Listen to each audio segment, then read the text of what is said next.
Welcome to the biology class. In this video, we will learn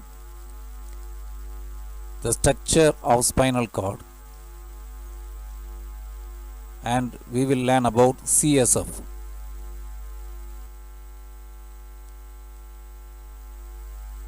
Spinal cord is the continuation of medulla oblongata. Medulla oblongata is the posterior part of the brain. It continues as spinal cord. Spinal cord is the long cylindrical structure. It is protected by coverings. Spinal cord is protected by membranous coverings called as meninges. In addition to meninges, the spinal cord is covered by bony covering. Spinal cord is kept inside the backbone. Spinal cord is lying in the neural canal of the vertebral column.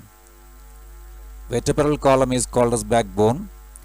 At the center of the vertebral column, there is a tube-like canal called as neural canal. Inside the neural canal, the spinal cord is lying. The spinal cord is lying inside the neural canal of vertebral column. This is the single bone of a vertebral column called as vertebrae. Here we can find the round opening. Many vertebrae are arranged and form a vertebral column. At the center there is opening called as neural canal. The spinal cord is kept inside the neural canal. This diagram shows the presence of spinal cord inside the neural canal.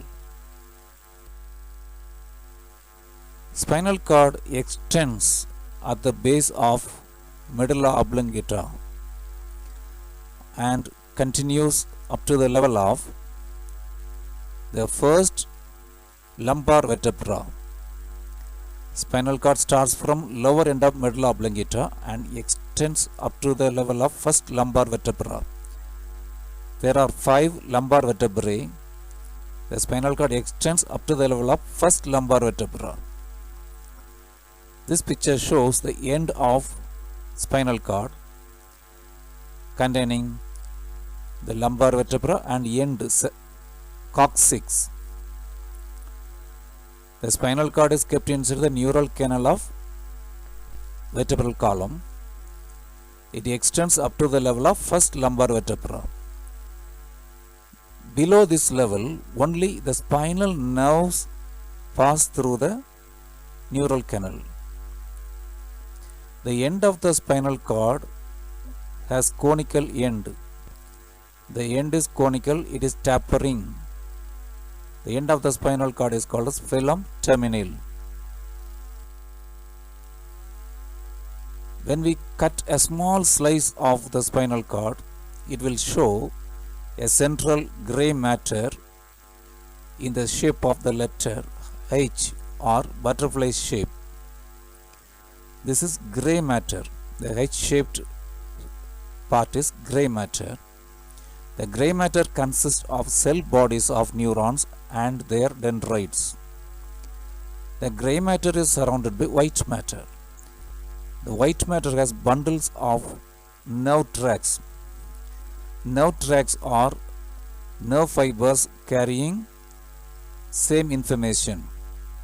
Group of nerve fibers carrying similar information form nerve tracts. The nerve tracts pass through the white matter of the spinal cord. The upper part of the H gray matter has posterior horns. This is dorsal part. The dorsal part of the H gray matter has posterior horns and the ventral part has anterior horns. Nerves arise from the posterior horns and anterior horns. The nerves arising from posterior horns are dorsal or afferent root nerves. From the anterior horns, ventral or efferent root nerves arise. The dorsal root nerves and ventral root nerves join and form spinal nerves. Both the dorsal root and ventral root nerves join and form spinal nerves. So spinal nerve is a mixed nerve. The dorsal root carries sensory information. Ventral root carries motor information. Dorsal or afferent root carries sensory information. Ventral or efferent root carries motor information. Motor information means information for the working of different parts of the body. So spinal cord conducts sensory and motor impulses to and from the brain. This is one of the functions of spinal cord. It conducts sensory and motor impulses to and from the brain.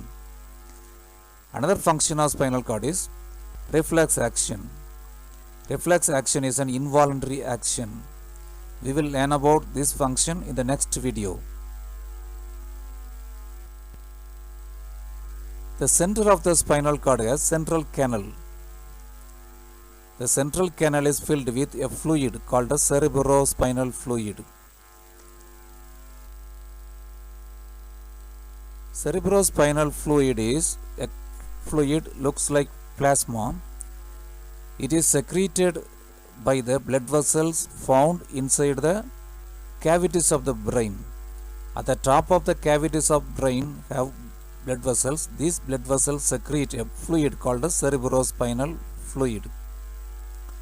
The brain is suspended in a special fluid called the cerebrospinal fluid. It looks like plasma. It has nutrients. It supplies oxygen to brain parts. The cavities of brain and outer space of the brain is covered by cerebrospinal fluid.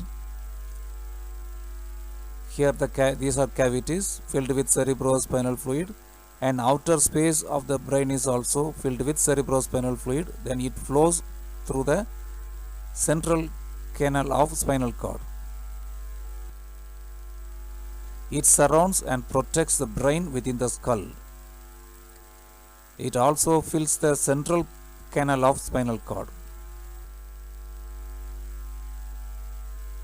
It acts as shock absorbing fluid and protects the brain from damage when it is subjected to sudden jerk.